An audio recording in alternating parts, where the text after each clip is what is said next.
నమస్కారం BSK news కి స్వాగతం. హెడ్లైన్ చూద్దాం.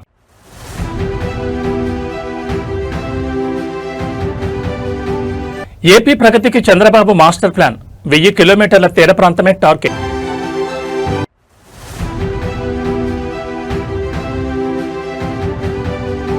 రేవంత్ రెడ్డి సరికొత్త హిస్టరీ, ఏకకాలంలో 8000 భవనాలకు శంకుస్థాపన.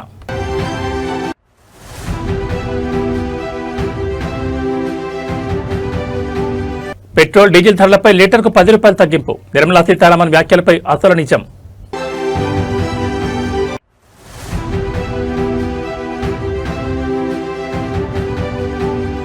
ముందు వడ్లు కొనండి సార్ అన్నందుకు డ్రైవర్పై వేటు, జగిత్యాలలో ఆర్టీసీ రీజనల్ మేనేజర్ సంచలన ఆదేశాలు. ఇక డీటెయిల్స్ చూస్తే ఆంధ్రప్రదేశ్ ఆర్థిక ప్రగతికి గేమ్ చేంజర్ గా మారబోతున్న సముద్ర తీర ప్రాంత అభివృద్ధిపై ముఖ్యమంత్రి చంద్రబాబు నాయుడు సరికొత్త యాక్షన్ ప్లాన్ సిద్ధం చేస్తున్నారు. రాష్ట్రంలో దాదాపు 974 కిలోమీటర్ల మేర ఉన్న సుదీర్ఘ కోస్తా తీరాన్ని పర్యావరణ హితంగా, ఆర్థికంగా ఎలా బలోపేతం చేయాలనే అంశంపై ఆయన సచివాలయంలో అంతర్జాతీయ నిపుణులతో ఒక కీలక సమావేశం నిర్వహించారు. ఏపీ సముద్ర సంపదను పూర్తిస్థాయిలో అందిపుచ్చుకునేలా రూపొందిస్తున్న ఈ మెగా విజన్ ప్లాన్ దేశంలోని రెండో అతిపెద్ద కోస్తా తీరం ఉన్న ఆంధ్రప్రదేశ్లో బ్లూ ఎకానమీని వేగంగా వృద్ధి చేయాలని ముఖ్యమంత్రి భావిస్తున్నారు. ఇందులో భాగంగా సముద్ర ఆధారిత పరిశ్రమలు, ఆక్వాకల్చర్, మెరైన్ టూరిజం మరియు నౌకాశ్రయాల అనుసంధానాన్ని అంతర్జాతీయ ప్రమాణాలతో అభివృద్ధి చేసేందుకు ఒక సమగ్ర కార్యాచరణను సిద్ధం చేయాలని అధికారులను ఆదేశించారు. తీర ప్రాంతాన్ని కేవలం రవాణాకే కాకుండా భారీ ఉపాధి కల్పించే వనరుగా మార్చడమే ఈ విజన్ ప్లాన్ ముఖ్య ఉద్దేశమని సీఎం స్పష్టం చేశారు. పారిశ్రామిక అభివృద్ధితో పాటు పర్యావరణ పరిరక్షణ కూడా ఈ ప్లాన్లో ప్రభుత్వం సమాన ప్రాధాన్యత ఇస్తోంది. తుఫాన్లు, అలల ఉధృతి కారణంగా ఏపీలోని పలు ప్రాంతాల్లో తీరం భారీగా కోతకు గురవుతున్న అంశంపై ఈ సమావేశంలో సుదీర్ఘంగా చర్చించారు. సముద్ర తీర కోతను అడ్డుకునేందుకు అంతర్జాతీయంగా విజయవంతమైన అత్యాధునిక సాంకేతిక పరిజ్ఞానాన్ని, శాస్త్రీయ పద్ధతులను ఉపయోగించాలని చంద్రబాబు నాయుడు సూచించారు. సముద్ర పర్యావరణ వ్యవస్థ దెబ్బతినకుండా మత్స్యకారుల జీవనోపాధికి మరింత భద్రత కల్పించేలా రక్షణ చర్యలు చేపట్టాలని నిపుణులకు స్పష్టం చేశారు. సుదీర్ఘ తీర ప్రాంతాన్ని ఏపీ ప్రగతికి ప్రధాన నాడిగా మార్చాలన్న సీఎం చంద్రబాబు ఈ విజన్ ప్లాన్ రాబోయే రోజుల్లో రాష్ట్ర ఇన్ఫ్రాస్ట్రక్చర్ సంఘానికి కొత్త ఊపు ఇవ్వబోతోంది.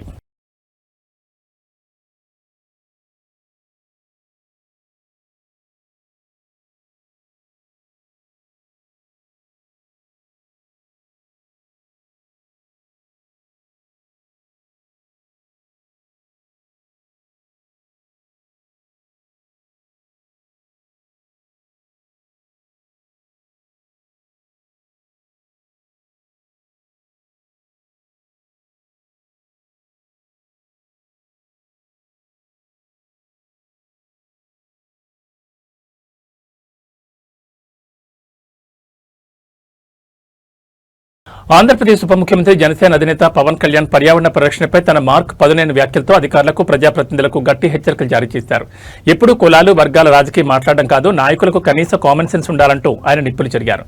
కలుషిత నీటి వల్ల ప్రజల ప్రాణాలు పోతుంటే చూస్తూ ఊరుకోబోమని, చట్టాన్ని కఠినంగా అమలు చేసి తీరుతామని పవన్ కళ్యాణ్ స్పష్టం చేసిన తాజా సమీక్ష వివరాలు చూస్తే నదీ జలాలు, స్థానిక చెరువులు, పారిశ్రామిక వ్యర్థాలతో కలుషితమవుతున్న తీరుపై డిప్యూటీ సీఎం పవన్ కళ్యాణ్ తీవ్ర ఆగ్రహం వ్యక్తం చేశారు. ఇక్కడి కలుషిత నీటిని ఎవరు తాగినా ప్రాణాలు పోతాయి. ఈ నీటిలో ఎవరైనా పుణ్యస్నానాలు చేయగలరా అంటూ అధికారులను నిలదీశారు. ఈ సందర్భంగా పక్కనే ఉన్న సినిమాటోగ్రఫీ, పర్యాటక శాఖ మంత్రి కందుల దుర్గేష్ను ఉద్దేశించి, కందుల దుర్గేష్, మీరు ఈ ప్రాంతానికి ప్రాతినిధ్యం వహిస్తున్న మంత్రి, మీరైనా ఈ కాలుష్యంపై పట్టించుకోవాలి కదా అంటూ పవన్ కళ్యాణ్ సూటిగా ప్రశ్నించడం సమావేశంలో పెద్ద హాట్ టాపిక్ గా మారింది. పరిశ్రమల యాజమాన్యాల తీరుపై కూడా ఉప ముఖ్యమంత్రి కీలక వ్యాఖ్యలు చేశారు. రాష్ట్రంలో పారిశ్రామిక రంగాన్ని దెబ్బతీయడం తమ ఉద్దేశం కాదని, పరిశ్రమలతో తాము నిరంతరం యుద్ధం చేయాల్సిన అవసరం లేదని ఆయన పేర్కొన్నారు. అయితే పర్యావరణ చట్టాలను మాత్రం ప్రతి ఒక్కరూ కఠినంగా అమలు చేయాల్సిందని తేల్చి చెప్పారు.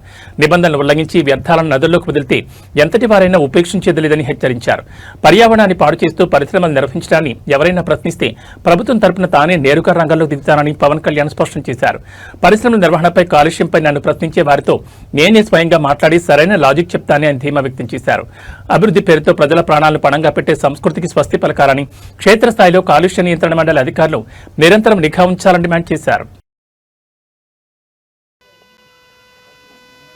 ఎంతసేపు మీరు కులాల గురించి మాట్లాడటం, వర్గాల గురించి మాట్లాడడం తప్ప బేసిక్ కామన్ సెన్స్ అందరికీ ఇక్కడ కూర్చోబెట్టి ఎవరి దగ్గర అందరూ పోతారు కదా అని ఇక్కడ కూర్చొని పుణ్యస్నానాలు చేస్తారు. ఇక్కడ యుద్ధాలు అవసరం లేదు. It should be you are a minister, you are a cabinet minister, you have the responsibility. None can keep on questioning us. రమ్మని చెప్పండి, నాతో చెప్పండి ఆ మాట వచ్చి నాతో మాట్లాడమని చెప్పండి, నేను మాట్లాడతాను. I'll give them the right logic. ముందు ఎక్కువ కదలకండా. తెలంగాణలోని స్వయం సహాయక సంఘాల మహిళల జీవితాల్లో సరికొత్త వెలుగులు నింపేందుకు కాంగ్రెస్ ప్రభుత్వం మెగా ప్లాన్ సిద్ధం చేసింది. ఆడబిడ్డలు కేవలం పొదుపు సంఘాలకే పరిమితం కాకుండా కార్పొరేట్ శైలిలో వ్యాపార సామ్రాజ్యాలను శాసించేలా ముఖ్యమంత్రి రేవంత్ రెడ్డి చారిత్రాత్మక నిర్ణయాలను ప్రకటించారు. 2034 నాటికి 1 కోటి మంది మహిళలను కోటీశ్వరం చేయడమే లక్ష్యంగా ప్రజాపాలన ప్రగతి ప్రణాళికలో భాగంగా ప్రభుత్వం చేపట్టిన ఈ భారీ ప్రాజెక్టుల వివరాలు చూస్తే ముఖ్యమంత్రి రేవంత్ రెడ్డి డాక్టర్ బిఆర్ అంబేద్కర్ రాష్ట్ర సచివాలయం నుంచి వర్చువల్ గా రాష్ట్ర వ్యాప్తంగా ఏకంగా 8,000 ఇందిరా స్త్రీశక్తి భవనాలకు శంకుస్థాపన చేసి దేశంలోనే ఒక గొప్ప రికార్డుకు శ్రీకారం చుట్టారు. ఈ ప్రతిష్టాత్మక కార్యక్రమంలో ఉప ముఖ్యమంత్రి భట్టి విక్రమార్క, మంత్రులు సీతక్క, పొంగులేటి శ్రీనివాసరెడ్డి, శ్రీధర్బాబు సహా ఉన్నతాధికారులు పాల్గొన్నారు. ఇదే వేదికపై మహిళలకు ప్రభుత్వం అందించబోయే ఇందిరమ్మ చీరల సరికొత్త డిజైన్లను కూడా ముఖ్యమంత్రి ఆవిష్కరించారు. మహిళలు ఆర్థికంగా నిలదొక్కునేందుకు 119 నియోజకవర్గ కేంద్రాల్లో కార్పొరేట్ స్థాయిలో ఇందిరా మహిళా శక్తి సూపర్ బజార్ల ఏర్పాటుకు సీఎం ల్యాండ్ అలాట్మెంట్ ఆర్డర్స్ ఇచ్చారు. నామినల్ అద్దె ప్రాతిపదికన 30 ఏళ్ల పాటు స్థలాలను లీజుకివ్వాలని మంత్రి పొంగులేటిని ఆదేశించారు. అలాగే మిల్లర్లు మరియు దళార్ల దోపిడీకి అడ్డుకట్ట వేసేందుకు ప్రతి మండలంలో మహిళా సంఘాల ఆధ్వర్యంలోని రైస్ మిల్లులు, పెద్ద పెద్ద గోడౌన్ల నిర్మాణానికి ప్రతిపాదనలు పంపాలని కలెక్టర్లను ఆదేశించారు. వీటికి అవసరమైన స్థలాలను తానే స్వయంగా ఇస్తానని బ్యాంకు లింకేజ్ ద్వారా 0 వడ్డీతో 5 లక్షల నుంచి 10 లక్షల రూపాయల వరకు రుణ పరిమితి పెంచి లోన్లు ఇప్పించే బాధ్యత ప్రభుత్వం తీసుకుంటుందని సీఎం స్పష్టం చేశారు. మహిళా సంఘాలకు నెలకు 70,000 రూపాయల అద్దె ఆదాయం వచ్చేలా 1000 ఆర్టీసీ బస్సులను కేటాయించామని, అందులో భాగంగానే జూన్ 5వ తేదీన హైదరాబాద్ పరేడ్ గ్రౌండ్స్ నుంచి మరో 553 బస్సులను ఆడబిడ్డలకు అందజేయబోతున్నట్లు సీఎం రేవంత్ రెడ్డి ప్రకటించారు. అంతేకాకుండా వారి వ్యాపారాల్లో రాణించడానికి ఈ నెల 29న వి హబ్ ద్వారా ఇంక్యుబేటర్ ప్రోగ్రాం స్టార్ట్ చేస్తున్నామన్నారు. మహిళలపై నమ్మకంతో ఆర్టీసీ ఉచిత ప్రయాణానికి ఇప్పటి వరకు 10,000 కోట్లకు పైగా చెల్లించామని, లోన్ల రికవరీలో 100% సాధించిన నిర్మల్ జిల్లా మహిళలను సీఎం ఈ సందర్భంగా ప్రత్యేకంగా అభినందించారు. మహిళల అభివృద్ధి సాధించినప్పుడే రాష్ట్రం ఆర్థికంగా నిలబడుతుందన్న ముఖ్యమంత్రి రేవంత్ రెడ్డి అచంచల విశ్వాసం ఈ సరికొత్త పథకాలతో నిజం కాబోతోంది. ఇందిరా మహిళా శక్తి బ్రాండ్ దేశంలోనే నంబర్ 1 బ్రాండ్గా ఎదగాలని ఆకాంక్షించారు.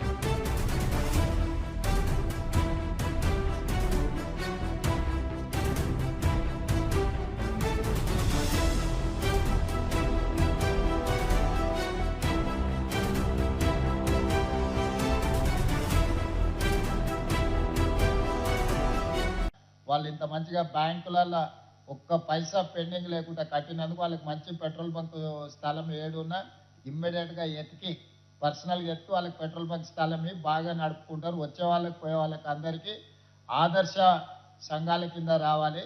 అదేవిధంగా దివ్య గారు మీకు సూచన, ఈ గంగమణి సక్సెస్ స్టోరీని విజయ్ మాల్యాకు తర్వాత నీరవ్ మోడీకి 1000 కోట్ల బ్యాంకులను ముంచేసి విదేశాలు పారిపోయింది కదా, గంగమణి సక్సెస్ స్టోరీని వాళ్ళకి పంపించు. ఇప్పుడు డబ్బులు తీసుకుంటే ఎట్లా కట్టాలి అనేది విజయ్ మాల్యా అండ్ నీరవ్ మోడీకి ఇద్దరికి ఆన్లైన్లో ట్యాగ్ చేసి వాళ్ళకి ఎక్కడున్నారో వాళ్ళకి పంపించి సక్సెస్ స్టోరీ గంగమణిని ఆదర్శంగా తీసుకొని బ్యాంకుకు ఎత్తుకపోయిన సొమ్మని కడతారు వాళ్ళు. ఓకే, థ్యాంక్ యూ అమ్మ.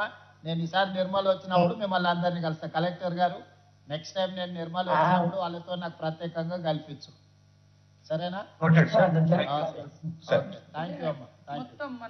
తెలంగాణ సచివాలయం వేదికగా ముఖ్యమంత్రి రేవంత్ రెడ్డి రాష్ట్ర ప్రగతిపై ప్రజా సమస్యలపై కీలక ప్రకటన చేశారు. సిపిఎం రాష్ట్ర కార్యదర్శి జాన్ వెస్లీ నేతృత్వంలోని ప్రతినిధి బృందం ముఖ్యమంత్రితో సమావేశమైన సందర్భంగా రైతుల సంక్షేమం, మూసీ నిర్వాసితుల భరోసా మరియు విద్యారంగ ప్రక్షాళనపై సీఎం తన మార్క్ క్లారిటీ ఇచ్చారు. కేంద్ర ప్రభుత్వంపై పదునైన విమర్శలు చేస్తూనే రాష్ట్రంలో రైతులు పండించిన ప్రతి గింజ కొనుగోలు చేస్తామని స్పష్టం చేసిన సీఎం తాజా సమీక్ష వివరాలు చూస్తే రాష్ట్రంలో సుదీర్ఘకాలంగా పెండింగ్లో ఉన్న కార్మికుల కనీస వేతనాల పెంపు నిర్ణయంపై సిపిఎం ప్రతినిధి బృందం ముఖ్యమంత్రి రేవంత్ రెడ్డికి ప్రత్యేకంగా ధన్యవాదాలు తెలిపింది. ఈ సందర్భంగా సీఎం మాట్లాడుతూ కేంద్ర ప్రభుత్వం కేవలం మద్దతు ధరలు ప్రకటించడమే తప్ప రాష్ట్రంలో కనీసం 30% పంటను కూడా సేకరించడం లేదని దుయ్యబట్టారు. కేంద్రం సహకరించకపోయినా రాష్ట్ర ప్రభుత్వమే రైతుల ప్రతి గింజను కొనుగోలు చేస్తుందన్నారు. పశ్చిమ బెంగాల్ అసెంబ్లీ ఎన్నికల కారణంగా హమాలీలు తరలి వెళ్లడం, ఎండల తీవ్రత వల్ల మధ్యాహ్నం పని జరగకపోవడంతో కొంత కొరత ఏర్పడిందని, అయితే సన్నవడ్లకు 500 బోనస్ ఇస్తూ మొక్కజొన్నను మద్దతు ధరకే కొనుగోలు చేస్తూ నిరంతరం సమీక్షిస్తున్నామని సీఎం వివరించారు. అత్యంత ప్రతిష్టాత్మకమైన మూసీ పునరుజ్జీవన ప్రాజెక్టుపై సీఎం రేవంత్ రెడ్డి మరోసారి కీలక భరోసా ఇచ్చారు. మూసీ నిర్వాసితులు ఎవరూ ఆందోళన చెందాల్సిన అవసరం లేదని, వారందరికీ స్థానికంగానే డబుల్ బెడ్రూమ్ నివాసాలు మంజూరు చేస్తామని స్పష్టం చేశారు. ఈ విషయంలో కొన్ని పార్టీలు రాజకీయం చేయడం తగదన్నారు. మూసీ కాలుష్యం నల్గొండ జిల్లా ప్రజలకు జీవన్మరణ సమస్యగా మారిందని గుర్తు చేసిన సీఎం ఈ ప్రాజెక్టు ద్వారా నదిని అద్భుతమైన పర్యాటక ప్రాంతంగా తీర్చిదిద్దామని, దీనివల్ల యువతకు భారీగా ఉపాధి లభించడమే కాకుండా నగర ప్రజల జీవన విధానం మెరుగవుతుందని ధీమా వ్యక్తం చేశారు. విద్యారంగంలో తీసుకొస్తున్న విప్లవాత్మక మార్పులను కూడా సీఎం సిపిఎం నేతలకు వివరించారు. రాష్ట్రంలో ప్రభుత్వ విద్యను పూర్తిగా ప్రక్షాళన చేస్తున్నామని, విద్యార్థులకు నాణ్యమైన బ్రేక్ఫాస్ట్తో పాటు భోజనం అందిస్తున్నామని చెప్పారు. అంతర్జాతీయ ప్రమాణాలతో తెలంగాణ పబ్లిక్ స్కూల్స్ ఏర్పాటు చేస్తున్నామని చెబుతూ తమ ప్రభుత్వం విద్యారంగాన్ని ఎంత అద్భుతంగా మారుస్తుందో తెలుసుకోవడానికి వీలుగా ఆరుట్ల పాఠశాలను ఒకసారి సందర్శించాలని సిపిఎం నాయకులను కోరారు. ఈ సమావేశంలో మాజీ ఎమ్మెల్యే జోలకంఠ రంగారెడ్డి, పి సుదర్శన్, జ్యోతి, నొన్న నాగేశ్వర సహా పలువురు సీనియర్ నాయకులు పాల్గొన్నారు. కార్మికుల వేతనాల పెంపు, ధాన్యం కొనుగోలుపై స్పష్టత ఇస్తూనే మూసీ ప్రక్షాళనపై వెనక్కి తగ్గేది లేదని సీఎం రేవంత్ రెడ్డి లెఫ్ట్ పార్టీల సమక్షంలో తేల్చి చెప్పారు.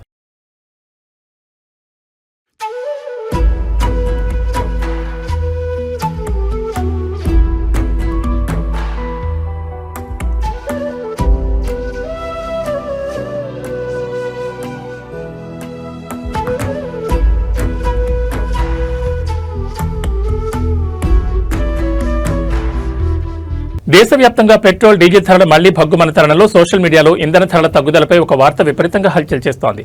లీటర్ ఇంధనంపై కేంద్ర ప్రభుత్వం ఏకంగా ₹10 ఎక్సైజ్ డ్యూటీని తగ్గించినట్టు జరుగుతున్న ప్రచారంలో అసలు నిజమెంత? కేంద్ర ఆర్థిక మంత్రి నిర్మలా సీతారామన్ తాజా వ్యాఖ్యల వెనుక ఉన్న అసలు క్లారిటీ ఏంటో చూద్దాం. పెట్రోల్, డీజిల్పై లీటర్కు ₹10 చొప్పున ఎక్సైజ్ డ్యూటీని కేంద్ర ఆర్థిక మంత్రి నిర్మలా సీతారామన్ తాజాగా తగ్గించారంటూ ఒక ప్రచారం నెట్టింట సాగుతోంది. అయితే ఈ వ్యాఖ్యలు కొత్తవి కావని కేంద్ర వర్గాలు స్పష్టం చేశాయి. సామాన్యులపై ఆర్థిక భారం పడకుండా గతంలో అంటే మార్చి 27వ తేదీన కేంద్ర ప్రభుత్వం విధించిన పాత పన్నుల కోతకు సంబంధించిన వివరాలను మంత్రి ప్రస్తావించగా దాన్ని ఇప్పుడు కొత్తగా తగ్గించినట్లు కొందరు తప్పుగా ప్రచారం చేస్తున్నారు. ఇటీవల చమురు సంస్థలు పెంచిన ఇంధన ధరలను సమర్థిస్తూ గతంలో కేంద్ర ప్రభుత్వం సామాన్యుల కోసం ఎంతగా కట్టుబడిందో గుర్తు చేసేందుకే ఆర్థిక మంత్రి ఈ వ్యాఖ్యలు చేశారు. అంతర్జాతీయ మార్కెట్లో ఒడిదుడుకులు ఉన్నప్పటికీ పన్నుల కోత ద్వారా గతంలో 1,00,000 కోట్లకు పైగా భారీ ఆర్థిక భారాన్ని కేంద్ర ప్రభుత్వమే భరించిందని విషయాన్ని ఆమె గుర్తు చేశారు. కాబట్టి ప్రస్తుత కేంద్ర ప్రభుత్వం ఎలాంటి కొత్త పన్నుల తగ్గింపును ప్రకటించలేదని, ప్రస్తుతం మార్కెట్లో ఉన్న పెరిగిన ధరలే కొనసాగుతాయని స్పష్టమైంది. ధరలు తగ్గాయంటూ వస్తున్న తప్పుడు వార్తలు నమ్మి వాహనదారులు గందరగోళానికి గురి కావద్దని అధికారులు సూచిస్తున్నారు. ఇంధన ధరలపై వచ్చి ఇటువంటి సున్నితమైన వార్తలను అధికారిక ప్రకటనలు చూశాకే విశ్వసించడం ఉత్తమం. लेवल है वो 100 से नीचे आ चुका है, लेकिन पेट्रोल की प्राइसेस अभी सुबह बढ़ रही है, उसका आपने क्या कहना है? बढ़ चुका है। हाँ जी, गवर्नमेंट के तरफ से शायद अबाउट 80 डेज 75-76 डेज तक लोगों के ऊपर वजन ना बढ़े, ये बोझ ना पड़े, उसके लिए बजट से आज सुबह भी मेरा भाषण में सिडबी के एड्रेस के समय मैंने उस विषय को जिक्र किया. More than 1 lakh crore annually this year we have given through the excise duty reduction. Had we not given that reduction at that time, even at that time 10 rupees would have been the increase at that time itself. So we have given, and that is almost 1 lakh crore on the budget. But the increases now are coming from the oil marketing companies because they are the ones who are procuring and selling. కలియుగ ప్రత్యక్ష దైవం తిరుమల శ్రీ వెంకటేశ్వర స్వామి వారి సన్నిధిలో భక్తుల రద్దీ peak stage చేరింది. వేసవి సెలవుల కారణంగా దేశం నలుమూల నుంచి లక్షలాది మంది భక్తులు ఏకకాలంలో కొండపైకి తరలి రావడంతో తిరుమాడ వీధులన్నీ గోవింద నామస్మరణతో మారుమోగుతున్నాయి. వైకుంఠం క్యూ కాంప్లెక్స్ లోని అన్ని కంపార్ట్మెంట్లు భక్తులతో పూర్తిగా నిండిపోయాయి. శ్రీవారి సర్వదర్శనానికి ఏకంగా 24 గంటల సమయం పడుతున్నా తిరుమలలో భక్తుల క్యూ లైన్లు వైకుంఠ కంపార్ట్మెంట్లను దాటి వెలుపల ఉన్న సుదూర ప్రాంతమైన శిలాతరణం వరకు విస్తరించాయి. ఎలాంటి టోకెన్లులోని సామాన్య భక్తుల సర్వదర్శనానికి 18 నుంచి 24 గంటల సుదీర్ఘ సమయం పడుతోంది. అంటే స్వామివారిని దర్శించుకోవడానికి భక్తులు క్యూ లైన్లలో ఒక రోజంతా నిరీక్షించాల్సి వస్తోంది. మరోవైపు టైమ్ స్లాట్ సర్వదర్శనం టోకెన్లు పొందిన భక్తులకు 4 నుంచి 6 గంటల సమయం పడుతుండగా ₹300 శీఘ్ర దర్శనం టికెట్లు ఉన్న భక్తులకు లలితాంబ భవన్ మీదుగా స్వామివారి దర్శనానికి 3 నుంచి 5 గంటల సమయం పడుతోంది. తిరుమలలో నిన్న శనివారం రికార్డు స్థాయిలో రద్దీ నమోదైంది. కేవలం ఒక్క రోజులోనే ఏకంగా 89,399 మంది భక్తులు శ్రీవారిని దర్శించుకుని మొక్కులు చెల్లించుకున్నారు. స్వామివారిపై భక్తితో తమ మొక్కులు మొక్కుల కోరడాల కోసం కళ్యాణ కట్టలో ఏకంగా 49,985 మంది భక్తులు స్వామివారికి తలనీలాలు సమర్పించారు. భక్తుల రద్దీ విపరీతంగా పెరగడంతో తిరుమలలో లడ్డూ కౌంటర్లు, అన్నప్రసాద కేంద్రాలు మరియు కళ్యాణ కట్ట వద్ద భక్తులు భారీగా వేచి ఉండాల్సి వస్తోంది.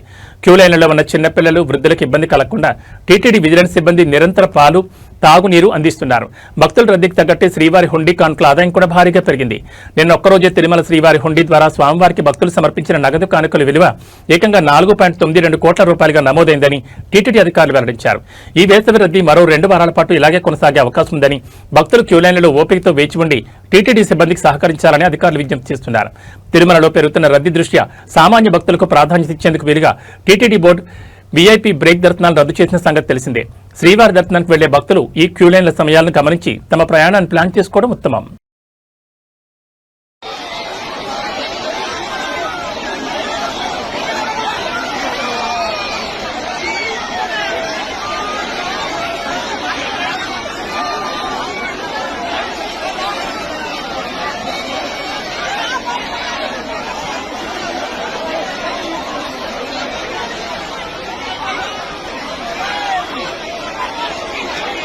హైదరాబాద్ మెట్రో రైల్ ప్రాజెక్టు చరిత్రలోని సరికొత్త అధ్యాయం లిఖించింది. ఎన్నో ఏళ్లుగా నష్టాలు, ఆర్థిక భారంతో సతమతమవుతున్న మెట్రోకు ఊహించని విధంగా ఏకంగా 13,527 కోట్ల రూపాయల భారీ ఉపశమనం లభించింది. ఎల్ఎన్టీ మరియు ఇండియన్ రైల్వే ఫైనాన్స్ కార్పొరేషన్ మధ్య అత్యంత కీలకమైన రీఫైనాన్సింగ్ ఒప్పందం కుదిరింది. ఈ డీల్తో హైదరాబాద్ మెట్రోపై పూర్తి నియంత్రణ ఇకపై రాష్ట్ర ప్రభుత్వానికి దక్కబోతోంది. ఈ మెగా ఒప్పందానికి సంబంధించిన పూర్తి వివరాలు చూస్తే, హైదరాబాద్ మెట్రో ప్రాజెక్టు భారాన్ని తగ్గించేందుకు ఎల్ఎన్టీ సంస్థ ఐఆర్ఎఫ్సీతో ఈ భారీ రీఫైనాన్సింగ్ ఒప్పందాన్ని కుదుర్చుకుంది. ఈ ప్రక్రియతో మెట్రోపై ఉన్న పాత అప్పుల వడ్డీల భారం గణనీయంగా తగ్గనుంది. ఈ సందర్భంగా రాష్ట్ర ప్రభుత్వం ప్రధాన కార్యదర్శి రామకృష్ణారావు మాట్లాడుతూ, ఈ డీల్ తర్వాత మెట్రో యొక్క 100% యాజమాన్య వాటా అధికారికంగా తెలంగాణ ప్రభుత్వానికి బదిలీ అయినట్లు వెల్లడించారు. పీపీపీ మోడల్ నుండి మెట్రో ఇప్పుడు పూర్తిగా ప్రభుత్వ పరిధిలోకి రావడం అత్యంత ప్రాధాన్యత సంతరించుకుంది. మొత్తం 20 ఏళ్ల సుదీర్ఘ కాలపరిమితితో ఈ నూతన ఆర్థిక ఒప్పందం రూపుదిద్దుకుంది. దీనివల్ల ప్రతి ఏటా చెల్లించాల్సిన భారీ వడ్డీల భారం తగ్గి మెట్రో సంస్థ మరింత లాభాల బాటలో నడవడానికి మార్గం సుగమం అవుతుందని సీఎస్ రామకృష్ణారావు స్పష్టం చేశారు. ఐఆర్ఎఫ్సీ అందించిన ఈ నిధుల వెసులుబాటుతో మెట్రో నిర్వహణ ఖర్చులు తగ్గడమే కాకుండా భవిష్యత్తులో ప్రయాణికులపై అదనపు ఛార్జీల భారం పడే అవకాశం కూడా తప్పుతుందని ఆర్థిక విశ్లేషకులు అంచనా వేస్తున్నారు. మెట్రో పూర్తిగా తెలంగాణ ప్రభుత్వ యాజమాన్యంలోకి రావడంతో నగరంలో ప్రతిష్టాత్మకంగా తలపెట్టిన మెట్రో ఫేజ్ 2 మరియు ఎయిర్పోర్ట్ కనెక్టివిటీ విస్తరణ పనులకు మరిన్ని నిధులు సమకూర్చుకోవడం ప్రభుత్వానికి సులభతరం కానుంది. పబ్లిక్ ట్రాన్స్పోర్ట్ రంగాన్ని బలోపేతం చేయాలన్న ప్రభుత్వ సంకల్పానికి ఈ ఒప్పందం ఒక పెద్ద మైలురాయిగా నిలవబోతోంది. ఈ చారిత్రాత్మక డీల్పై భాగ్యనగర్ ప్రయాణికులు మరియు పారిశ్రామిక వర్గాలు హర్షం వ్యక్తం చేస్తున్నాయి. 13,527 కోట్ల రీఫైనాన్స్ తో హైదరాబాద్ మెట్రోకు సరికొత్త ఊపిరి లభించిందని చెప్పొచ్చు. మరి ప్రభుత్వ ఆధ్వర్యంలోకి వచ్చిన మెట్రో సేవలు భవిష్యత్తులో నగరవాసులకు ఎలాంటి అద్భుతమైన ప్రయాణ అనుభూతిని అందిస్తాయో చూడాలి.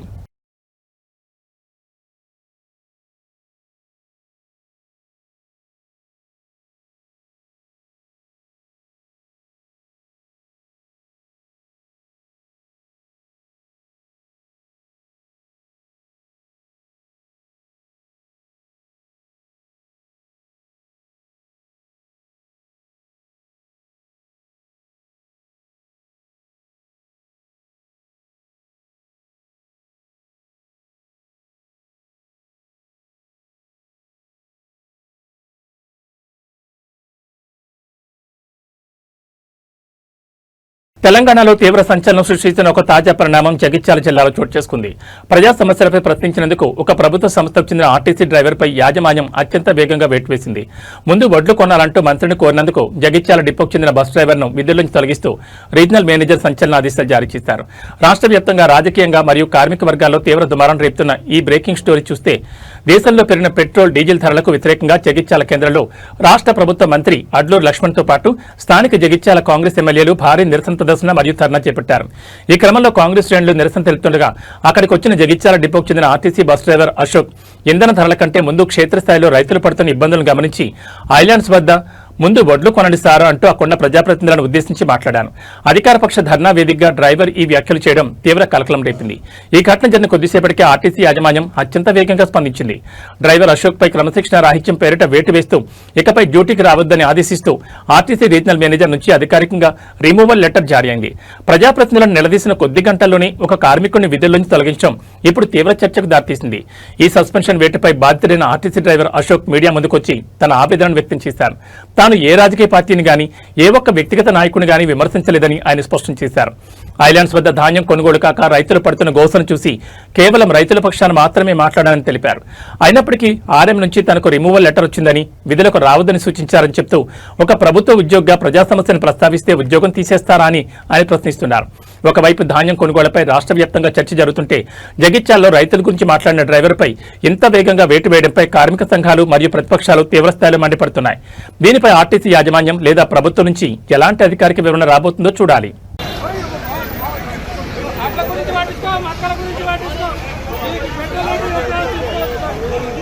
దేశంలో గోవధ నిరోధక చట్టాలు, శాంతి భద్రతల అంశాలపై సుదీర్ఘకాలంగా చర్చ జరుగుతున్న వేళ జాతీయ రాజకీయాల్లో ఒక సంచలన పరిణామం చోటు చేసుకుంది. జాతీయ జంతువుగా ప్రకటించాలంటూ ముస్లిం సంఘాలు చేస్తున్న డిమాండ్కు భారత మాజీ ఉపరాష్ట్రపతి హమీద్ అన్సారీ మద్దతు పలికారు. దేశవ్యాప్తంగా వివిధ వర్గాల మధ్య సంయోజన కుదిర్చేందుకు ఈ నిర్ణయం దోహదపడుతుందన్న కోణంలో ఆయన చేసిన వ్యాఖ్యలు ఇప్పుడు దేశవ్యాప్తంగా చర్చనీయాంశంగా మారాయి. దేశంలో గోరక్షణ పేరిట జరుగుతున్న కొన్ని అవాంఛనీయ సంఘటనలకు మరియు వివాదాలకు శాశ్వత పరిష్కారం కనుగొనాల్సిన అవసరం ఉందని మాజీ ఉపరాష్ట్రపతి అభిప్రాయపడ్డారు. సమాజంలో ఘర్షణలకు దారితీస్తున్న అసలు సమస్యకు మూల కారణాన్ని గుర్తించి దాన్ని తొలగించే అవకాశం చట్టబద్ధంగా ఉంటే వెంటనే ఆ పని చేయడం ఉత్తమమని ఆయన పేర్కొన్నారు. ముస్లిం మత పెద్దల నుంచి వచ్చిన ఈ ప్రతిపాదనను సానుకూల కోణంలో పరిశీలించొచ్చని ఆయన సమర్థించారు.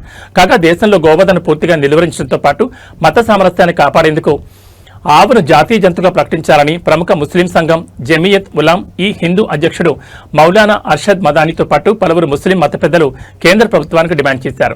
ఆవును జాతీయ జంతువుగా గుర్తిస్తే దేశవ్యాప్తంగా దాని చుట్టూ జరుగుతున్న వివాదాలకు చెక్కుపడుతుందని, అన్ని వర్గాల భావోద్వేగాలను గౌరవించినట్లవుతుందని వారు స్పష్టం చేశారు. ఈ క్రమంలోనే మాజీ ఉపరాష్ట్రపతి కూడా ఈ డిమాండ్కి మద్దతు ఇవ్వడం రాజకీయంగా ప్రాధాన్యత సంతరించుకుంది. ఒకవైపు ముస్లిం మత పెద్దలు, మరోవైపు మాజీ ఉపరాష్ట్రపతి ఈ డిమాండ్ సమర్థించడంతో దీనిపై కేంద్ర ప్రభుత్వం ఎలాంటి నిర్ణయం తీసుకోబోతుందనేది ఇప్పుడు ఆసక్తికరంగా మారింది.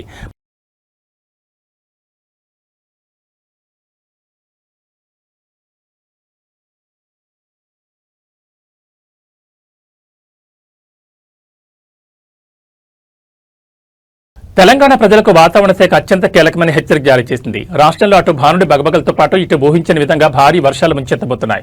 రాబోయే 2 రోజుల పాటు రాష్ట్రంలో తీవ్రమైన ఉష్ణోగ్రతలతో పాటు ఈదురుగాలతో కూడిన తుఫాన్ తరహా భారీ వర్షాలు కురిసే అవకాశం ఉందని వాతావరణ శాఖ నిపుణులు హెచ్చరించారు. ఈ నేపథ్యంలో పలు జిల్లాలకు అత్యంత ప్రమాదకరమైన రెడ్ అలర్ట్ ప్రకటించారు. వాతావరణ శాఖ సమాచారం ప్రకారం కామారెడ్డి, మెదక్, సిద్దిపేట, రంగారెడ్డి, హైదరాబాద్, నాగర్ కర్నూలు, నల్గొండ, వికారాబాద్, గద్వాల్ మరియు మహబూబ్ నగర్ జిల్లాలకు రెడ్ అలర్ట్ జారీ అయింది. ఈ జిల్లాల్లో గంటకు 60 కిలోమీటర్ల భారీ వేగంతో ఎదురుగాలు వీచే ప్రమాదం ఉంది. ఒక్కసారిగా ఆకాశం మేఘావృతమై చూస్తుండగానే 50 నుంచి 60 మిల్లీమీటర్ల రికార్డు స్థాయి భారీ వర్షపాతం నమోదయ్యే ఛాన్స్ ఉందని నిపుణులు హెచ్చరిస్తున్నారు. కేవలం వర్షమే కాకుండా ఈ 2 రోజులు పలుచోట్ల విపరీతంగా పిడుగులు పడే అవకాశం ఉందనేది అత్యంత ఆందోళనకరమైన అంశం. వర్షం పడే సమయంలో వ్యవసాయ క్షేత్రాల్లో ఉన్న రైతులు, కూలీలు ఎట్టి పరిస్థితుల్లోనూ చెట్ల కింద గానీ, కరెంటు స్తంభాల నీడను గానీ ఆశ్రయం పొందవద్దని అధికారులు విజ్ఞప్తి చేస్తున్నారు. అలాగే నగరాల్లో ప్రయాణికులు హోర్డింగులు, బలహీనమైన కట్టడాల కింద నిలబడకుండా సురక్షిత ప్రాంతాల్లో ఉండాలని స్పష్టం చేశారు. ఎండల తీవ్రతతో పాటు ఈ అకస్మాత్ వర్షాల వల్ల ప్రజలు తీవ్ర అసౌకర్యానికి గురయ్యే ప్రమాదం ఉంది. ఎండ, భారీ వర్షం ఈ రెండు ఒకేసారి ముంచుకొస్తున్న నేపథ్యంలో ప్రజలంతా అప్రమత్తంగా ఉండాలి. ముఖ్యంగా అత్యవసరమైతే తప్ప బయటకు రాకపోవడమే మంచిది. వాతావరణ శాఖ ఇచ్చే ఎప్పటికప్పుడు అప్డేట్స్ ను గమనిస్తూ జాగ్రత్తలు తీసుకోవాలి.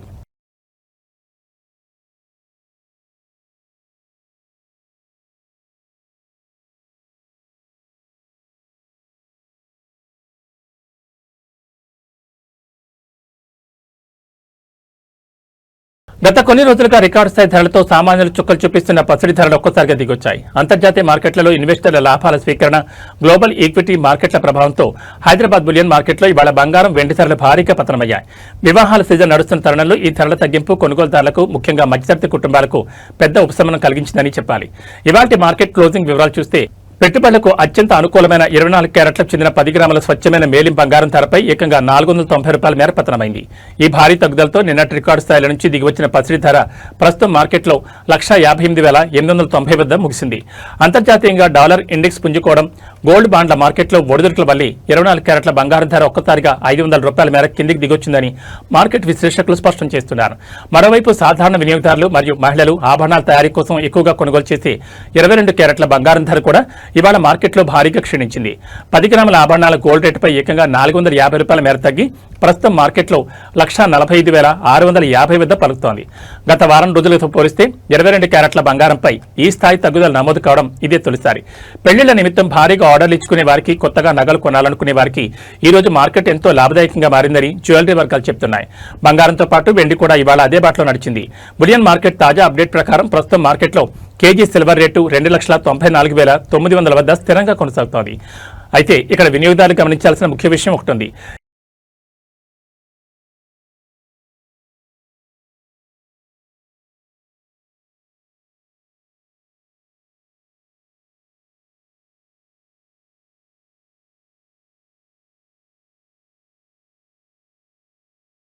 దేశీయ స్టాక్ మార్కెట్లలో నిన్న కనిపించిన భారీ లాభాలు ఒక్కరోజు ముచ్చటగానే మిగిలిపోయాయి అన్నట్లుగా మార్కెట్లు ఇవాళ నష్టాలు బాటపట్టాయి.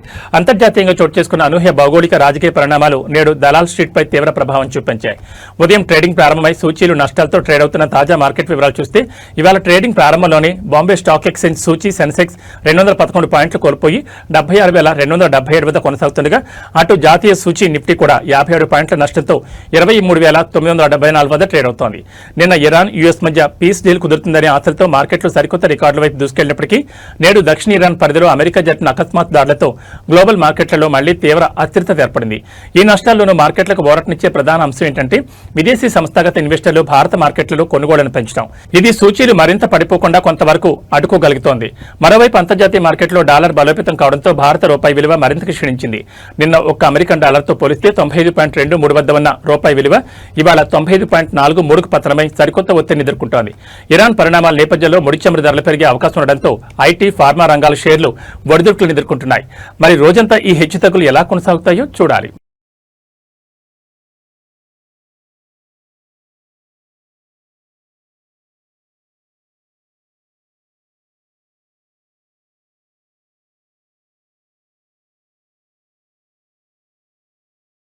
టాలీవుడ్ యాక్షన్ హీరో మంచు మనోజ్ తనలోని మానవత్వాన్ని చాటుకుని వెండితెరపైనే కాదు నిజ జీవితంలోనూ తాను రియల్ హీరో అనిపించుకున్నారు.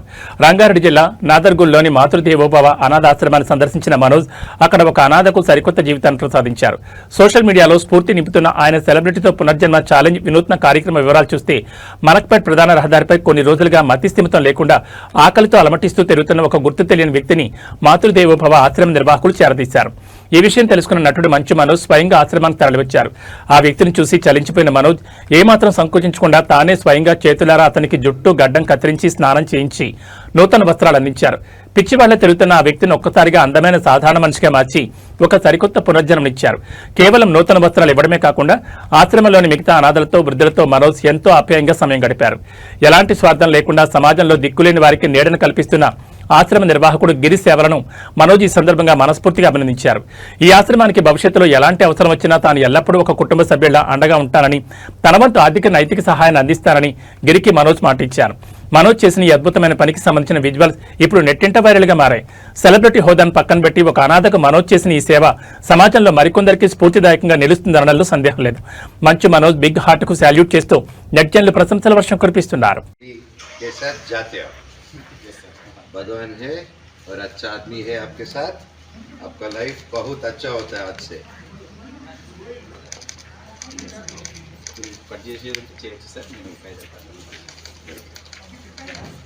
గౌరవమాత్ సంతోష్ భాయ్ పేరు ఒకటి చెప్తున్నాడు సార్, అది కూడా పూర్తి పెట్టిన తర్వాత నిన్న संतोष भाई बहुत अच्छा नाम है.